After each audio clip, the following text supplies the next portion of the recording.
बोलिए भारत माता की, भारत माता की, भारत माता की। Doctor Shyama Prasad Mukherjee, doctor Shyama Prasad Mukherjee, doctor Shyama Prasad Mukherjee. आज के इस डॉक्टर श्यामा प्रसाद मुखर्जी बलिदान दिवस के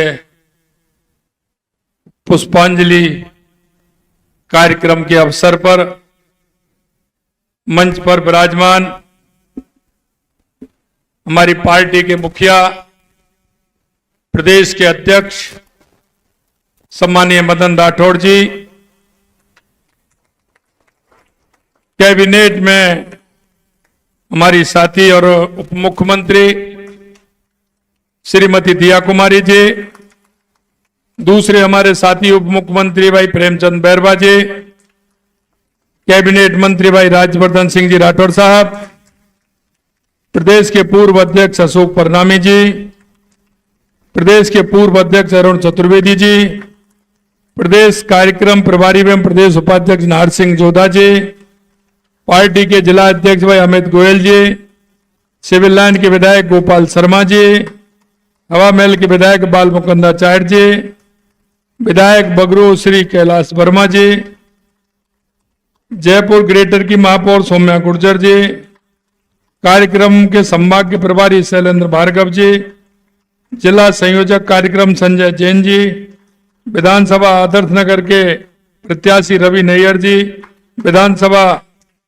किशन पोल के प्रत्याशी चंद्रमोहन बटवाड़ा जी, पार्टी के हमारे सभी प्रदेश के पदाधिकारीगण, सभी हमारे विभिन्न दायित्वों पर पार्टी का काम कर रहे ऐसे भाई और बहनों, सबसे पहले तो मैं आप सभी को डॉक्टर श्यामा प्रसाद मुखर्जी ने जिस तरह से राष्ट्र के निर्माण में अपना संपूर्ण जीवन लगाते हुए एक देश को दिशा देने का काम किया, निश्चित रूप से मैं उनके चरणों में पुष्पांजलि अर्पित करता हूं और उनसे बताए हुए मार्ग पर चलने के लिए आप सभी से आशा रखता हूं।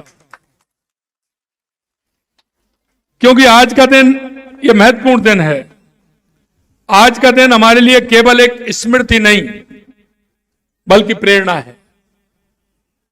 प्रेरणा भी वो जिसमें देशभक्ति का जज्बा हो। हम आज ऐसे युग दृष्टा देशभक्ति की संजीव प्रतिमा, राष्ट्रवाद के अग्रदूत और संविधान और सिद्धांतों के सच्चे संरक्षक डॉक्टर श्यामा प्रसाद मुखर्जी को श्रद्धांजलि अर्पित कर रहे हैं। उन्होंने नारा दिया, माननीय अध्यक्ष जी ने बताया कि एक देश में दो विधान, दो निशान नहीं चलेंगे, लेकिन आगे और भी उन्होंने जोड़ा, क्योंकि जो उनका नारा था उस नारे में एक स्पष्टता थी, लोगों को समझाने का भाव था। वो था एक देश में दो विधान, दो प्रधान, दो निशान नहीं चलेंगे। केवल यह राजनीतिक वाक्य नहीं था, यह भारत की आत्मा की पुकार थी, भारत की आत्मा की पुकार। मित्रों, मैं कहना चाहता हूं, क्योंकि आपने देखा कि देश की आजादी के बाद देश के अंदर जिस तरह से जिन सूरवीरों ने, जिन बलिदानियों ने जिस कल्पना के साथ, जिस भाव के साथ देश की आजादी में जो हिस्सा लिया था, उन्होंने सपना जो देखा था, और सपना जब देखा था उन्होंने कहा कि हमारा देश कैसा होना चाहिए, निकल पड़े।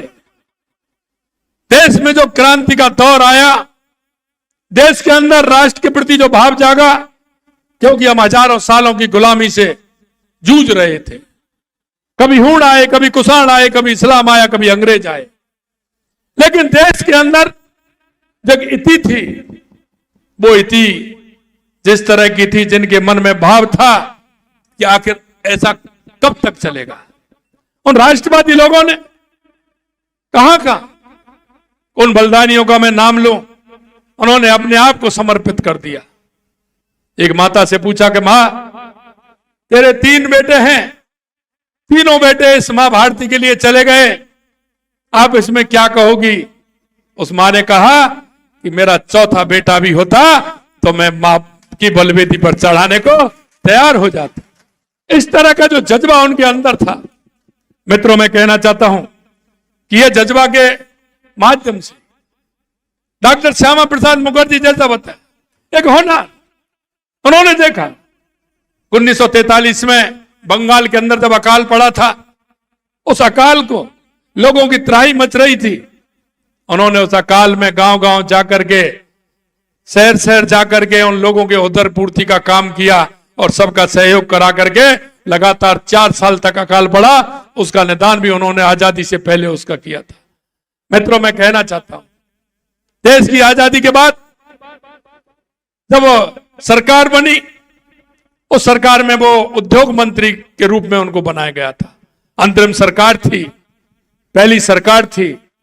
लेकिन जब उनको लगा, क्योंकि वो कुलपति भी थे, उनके विचार हर जो बड़े उस समय के पेपर थे उनमें लिखे जाते थे, लोग उनको परसू करते थे और परसू के बाद लोगों के जन जागरण की भावना जागृत होती थी कि आज आखिर आजादी के मायने क्या हैं। उन आजादी के मायनों को आगे बढ़ाने का काम डॉक्टर श्यामा प्रसाद मुखर्जी जी ने किया। लेकिन जब उनको लगा कि जिन मूल्यों को लेकर के आजादी की लड़ाई लड़ी गई थी और जिन मूल्यों को लेकर के हमको आजादी मिली है, यह दिशा इसकी बदल रही है। तुष्टीकरण के आधार पर, देश के 2 टुकड़ों के आधार पर उन्होंने कहा कि यह दृष्टि ठीक नहीं है। माननीय अध्यक्ष जी ने विस्तार से बताया कि कश्मीर के बारे में क्या हुआ। सिर्फ सरदार वल्लभ भाई पटेल ने देश को एक समागम में बांधा, अखंड देश करने का काम किया। अखंड भारत का निर्माण करने में उनका महत्वपूर्ण योगदान रहा। नेहरू जी को सिर्फ एक रियासत मिली थी और उसकी दुर्गति आज तक हमने झेली है। मित्रों कहना चाहता हूं, इस भाव को देख करके उन्होंने कहा कि आवश्यकता है एक राजनीतिक दल की, राजनीतिक दल की आवश्यकता है। उन्होंने 10, 12, 15 लोग थे तो सिर्फ राष्ट्र के बारे में अपना चिंतन था, राष्ट्र आगे मेरा कैसे बढ़े इसका चिंतन था, आजादी का महत्व कैसे आगे आए, कैसे बढ़े उसका चिंतन था। ऐसे 8, 10, 15 ऐसे राष्ट्रवादी लोगों ने 21 अक्टूबर 1951 को जनसंघ की स्थापना की थी और एक विचार को लेकर के की थी कि हमारा विचार कैसा होना चाहिए। पूर्व में बंगाल हो या पश्चिम, पंजाब, मध्य, हैदराबाद या उत्तर कश्मीर, भारत को खंड खंड बांटने का षड्यंत्र चल रहे थे। उस समय डॉक्टर श्यामा प्रसाद मुखर्जी ने अपना योगदान दिया। भारतवासियों की आत्मविमान खंडित हो रहा था, एक खास वर्ग महिमा मंडित किया जा रहा था और भारत की बात करने वाला दंडित किया जा रहा था। जो उस तरह की बात करता था उसको दंडित किया जाता था। सिर्फ एक वर्ग की सुनी जा रही थी। उस समय उनको लगा कि अब इसका कोई तोड़ नहीं है, इसलिए उन्होंने एक राष्ट्रीय, ऐसे लोगों ने मिलकर के 21 अक्टूबर 1951 को जनसंघ की स्थापना की। मित्रों मैं आपसे कहना चाहता हूं, तो स्थापना हुई, आज आपका परिवर्तित रूप आप देख रहे हैं। जो 10-15 लोगों की जो पार्टी थी, जो राष्ट्र को लेकर के उन्होंने गठन किया, आज खुशी है। कल माननीय अध्यक्ष जी जो 14 लोगों की थी, आज वो 14 करोड़ की पार्टी बन गई है। यह सच्ची श्रद्धांजलि माननीय डॉक्टर श्यामा प्रसाद मुखर्जी को होगी। आज उनका लगाया हुआ पौधा बट वृक्ष हो रहा है। और मैं आपसे एक बात और कहूंगा मित्रों, लेकिन वो नीम की ईंट जिन्होंने काम किया, कभी मन में यह विचार नहीं था। आज हम जिस परिदृश्य में राजनीति कर रहे हैं उसका मायना दूसरा है, लेकिन उस समय कोई यह भी नहीं सोच सकता था कि सांसद विधायक की तो बात छोड़िए, कोई पार्षद भी बन जाए।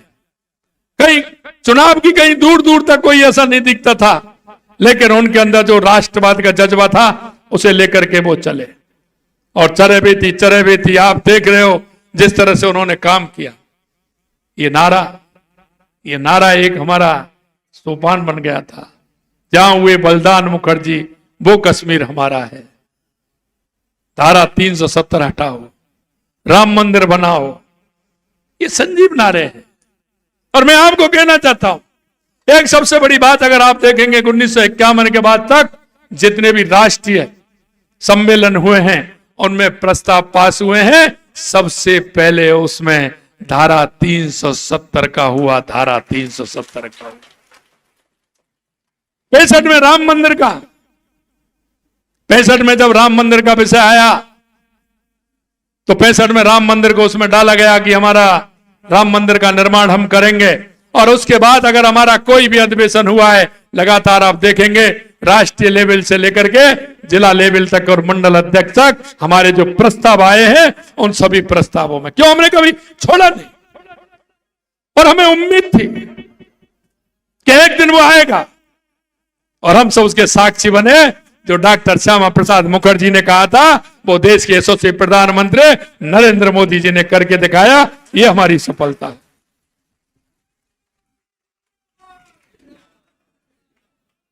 आम भारतीयों को कश्मीर के अंदर परमिट से मिलता था प्रवेश, परमिट से प्रवेश मिलता था।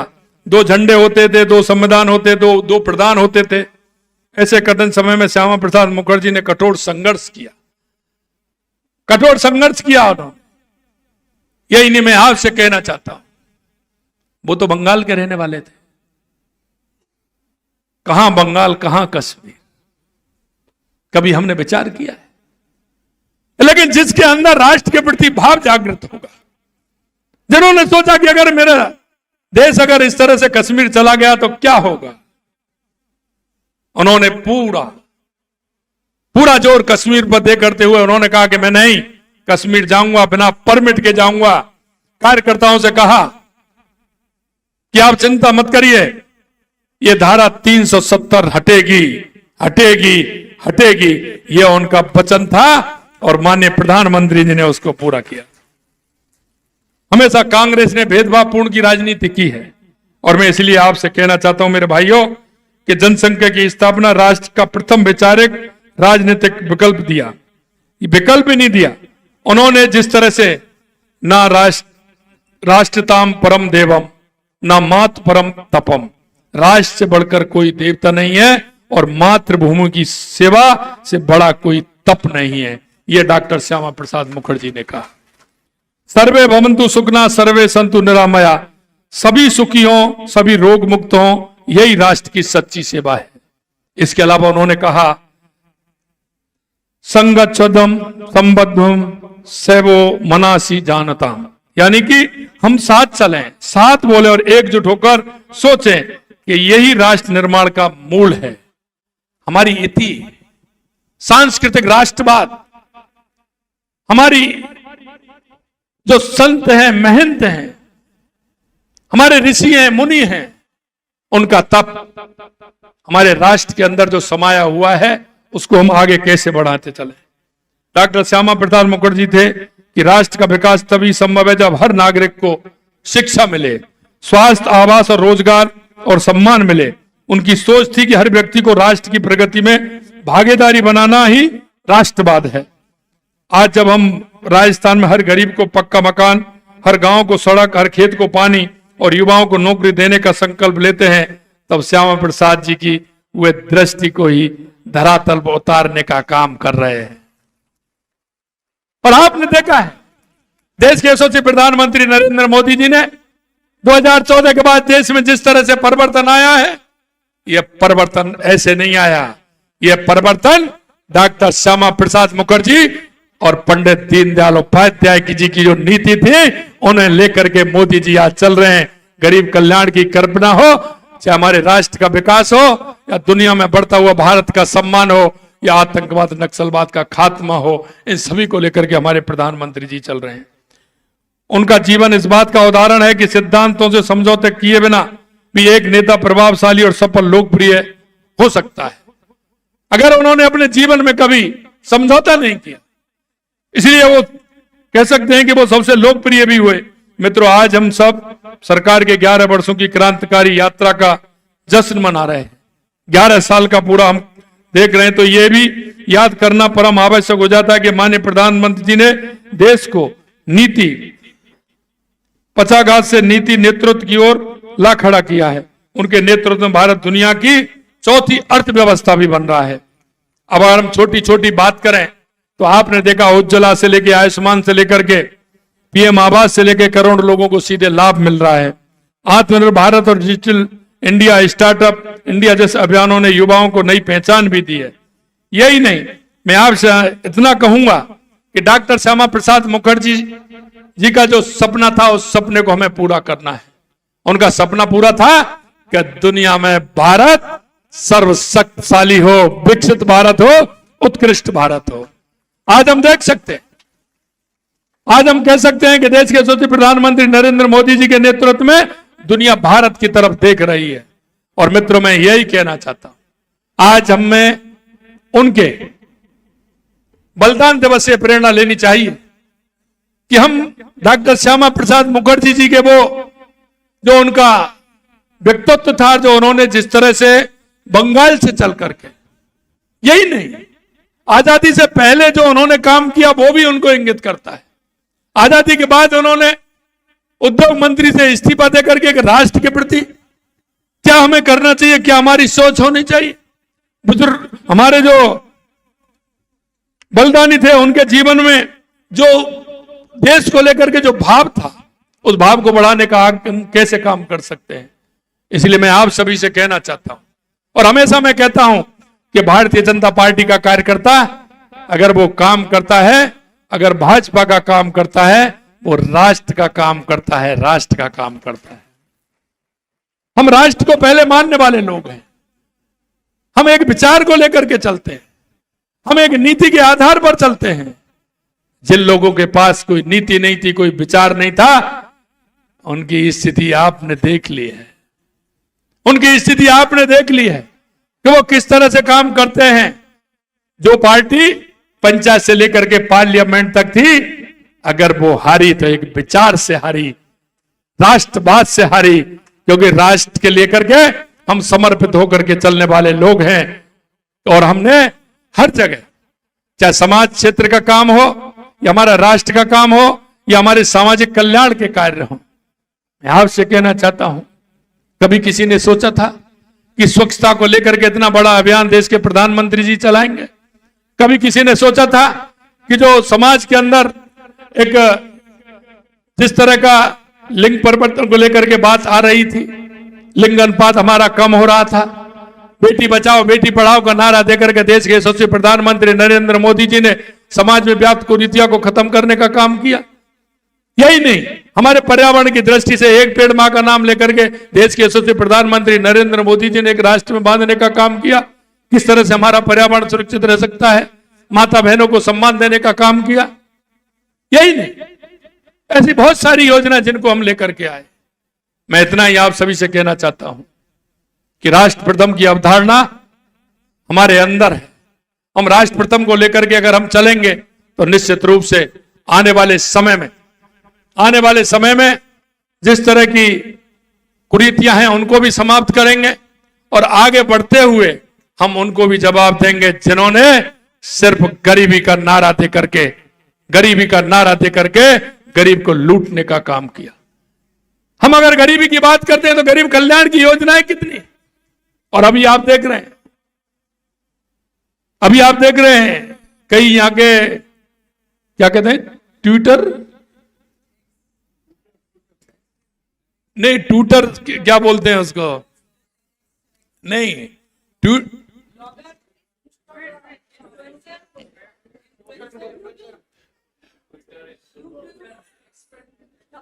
एक्सपर्ट नहीं, ट्विटर के एक्सपर्ट बन गए हैं वो।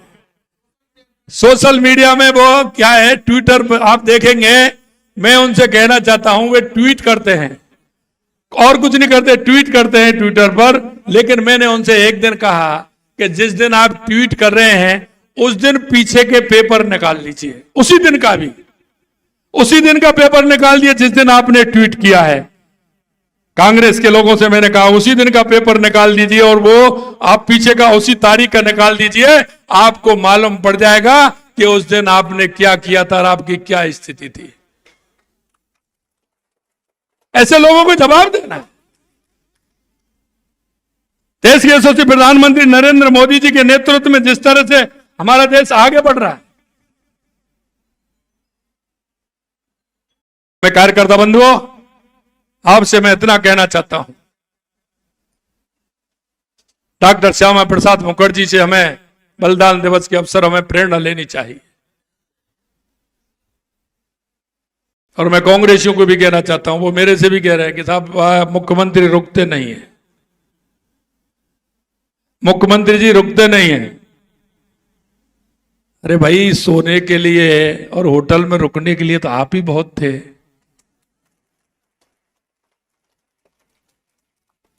उसके लिए तो आप ही बहुत थे।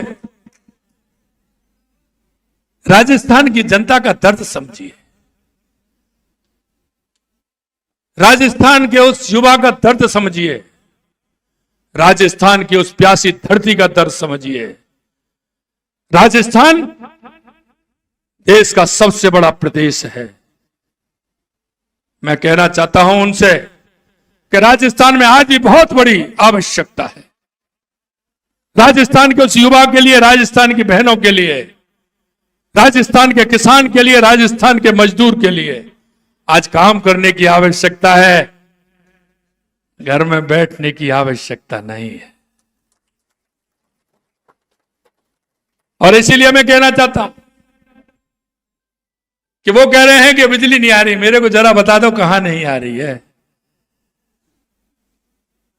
आपका रिकॉर्ड भी उठा कर देख लीजिए, हमारा भी देख लीजिए। आपने 5 साल में कितनी बिजली उत्पादन की थी और हमने 1.5 साल के अंदर कितनी बिजली उत्पादन की है, कितने कनेक्शन दिए, उस समय से कितनी आवश्यकता है, जरा एक बार आंकड़े तो मंगा लीजिए करिएगा। आप ट्वीट करते हैं, जनता को क्या बताना चाहते हैं? मैं आपसे स्पष्ट कहना चाहता हूं कि जनता को बरगलाने का काम नहीं करें। आपसे मैं कहना चाहता हूं, खुले मंच पर आ जाइए। 5 साल का हिसाब और 1.5 साल का हिसाब अगर 5 साल से ऊपर नहीं जाए तो आप बता दें।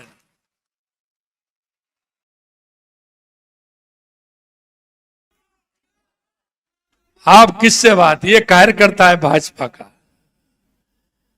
ये प्रदेश और देश के लिए जीता है, जनता के लिए जीता है। ये समर्पित कार्यकर्ताओं की फौज है, इसके आगे किसी और की कोई वो नहीं होती। मैं देखता हूं, अभी एक अभियान लिया था हमने, वंदे गंगा जल संरक्षण अभियान। वो अभियान लिया था, उस अभियान के लिए मैं राजस्थान की जनता को और समस्त कार्यकर्ताओं को बहुत बहुत बधाई देता हूं, बहुत बहुत धन्यवाद देना चाहता हूं। हम डॉक्टर श्यामा प्रसाद मुखर्जी की प्रेरणा लेकर के चलते हैं। उन्होंने जीवन में जो उतारा उसको आगे बढ़ाने का काम हमारा कार्यकर्ता करता है। अभी आपने देखा, योग में राजस्थान रजिस्ट्रेशन में भी पहले नंबर है और योग की संख्या में भी पहले नंबर है।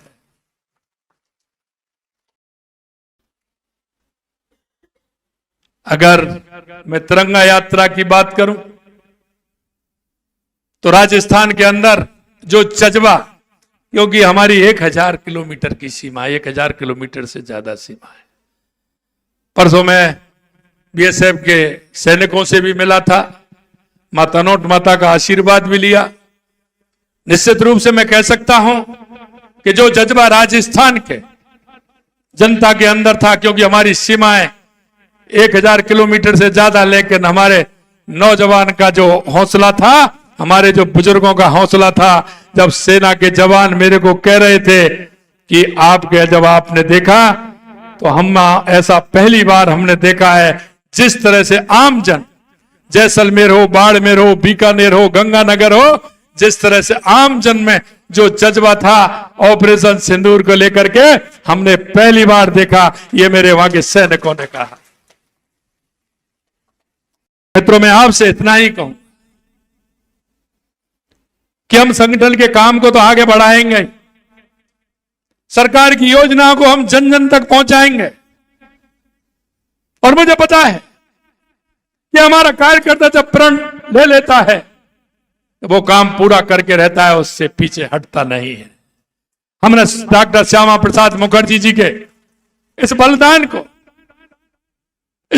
को हमारे राष्ट्र के प्रति जो उन्होंने समर्पित किया, हमारे कार्यकर्ताओं को मन में यह भाव है कि उन्होंने जिस तरह से हमारे राष्ट्र के लिए बलिदान दिया है, हम राष्ट्र को सर्वोपरि बनाते हुए, प्रदेश को सर्वोपरि बनाते हुए, हमने प्रधानमंत्री जी ने जो 2047 तक विकसित भारत का जो संकल्प दिया है, हम उस विकसित भारत के संकल्प को पूरा करेंगे। अंत में मैं आपसे इतना कहूंगा बस, क्या हमारी केंद्र की सरकार हो या राज्य की सरकार हो, लगातार काम कर रही है। हमारी जो योजनाएं वो लगातार आगे बढ़ रही हैं। आप सभी से मित्रों मेरा एक ही निवेदन है, मैंने जिक्र किया आपसे कि डॉक्टर श्यामा प्रसाद मुखर्जी ने 1943 में लगातार 3-4 साल तक अकाल जब पड़ा था, वो गांव गांव गए थे, गांव गांव गए थे, ठाड़ी ठाड़ी जाकर के उन्होंने उस अकाल में लोगों से सहायता कराते हुए वहां के लोगों को पलायन से रोका था। वहां के लोगों के उदर पूर्ति के लिए उन्होंने काम किया था। स्वयंसेवी संस्थाओं के माध्यम से उन्होंने काम किया, वहां के उद्योगपतियों को लेकर के काम किया। मैं आपसे इतना ही कहना चाहता हूं कि देश के यशस्वी प्रधानमंत्री नरेंद्र मोदी जी के नेतृत्व में हम सबको आगे बढ़ना है, आगे काम करना है।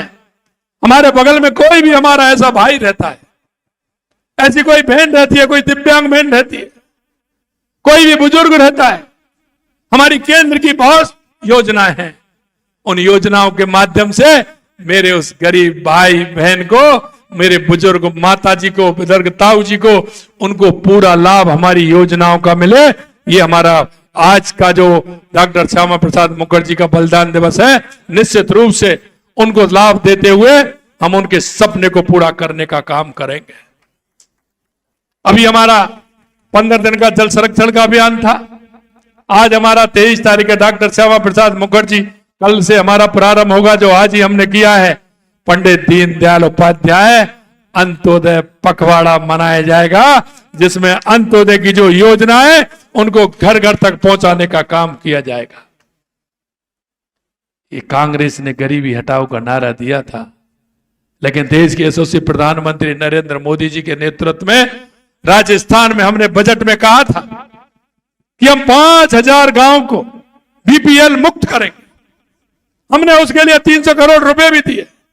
और मैं आपको बताना चाहता हूं, आने वाले इस पखवाड़े में 5000 गांव को बीपीएल मुक्त कर देंगे। जो हमारी योजना है उनका लाभ उनको मिले और उनका लाभ मिलते हुए वो आत्मनिर्भर बने। हमको हर व्यक्ति को आत्मनिर्भर बनाना है।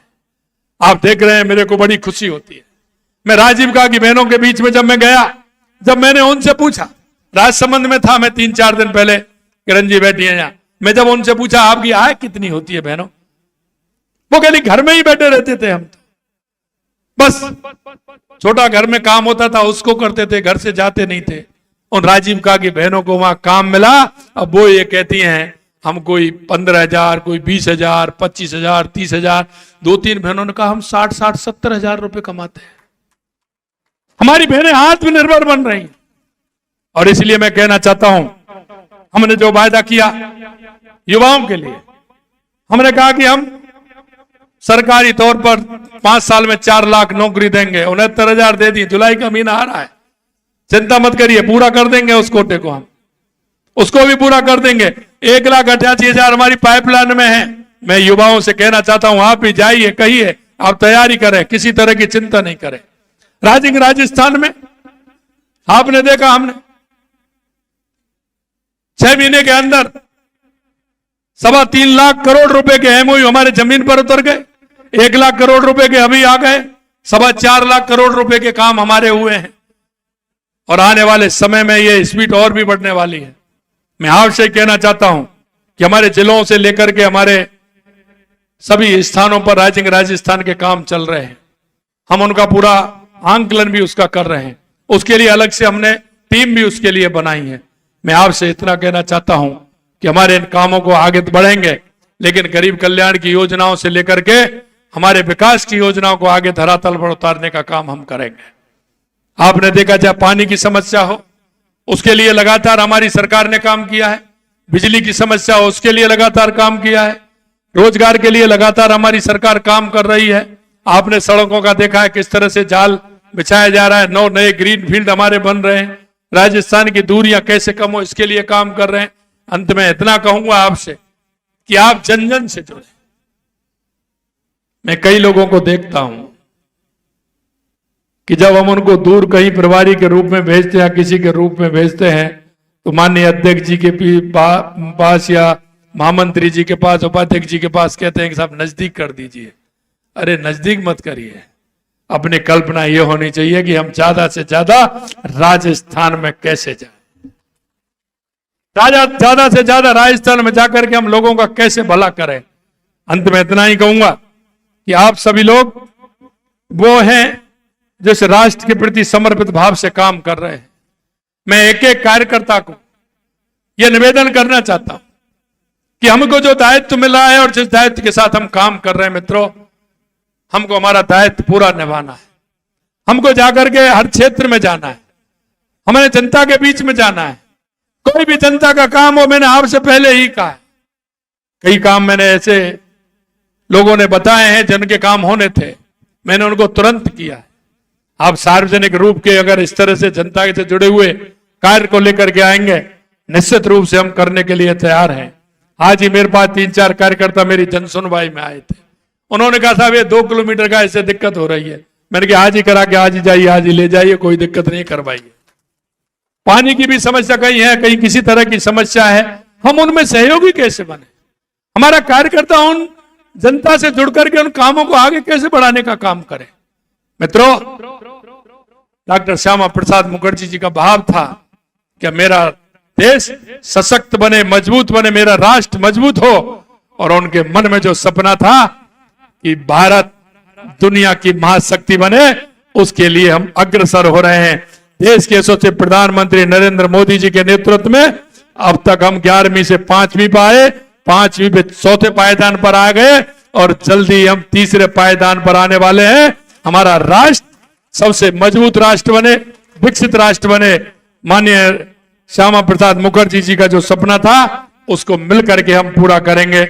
इसी आशा और विश्वास के साथ आप सभी इस कार्यक्रम में आए, आप सभी को बहुत बहुत धन्यवाद। आयोजक हमारे माननीय अध्यक्ष जी और हमारी टीम को बहुत बहुत धन्यवाद। जय हिंद, जय भारत, जय राजस्थान।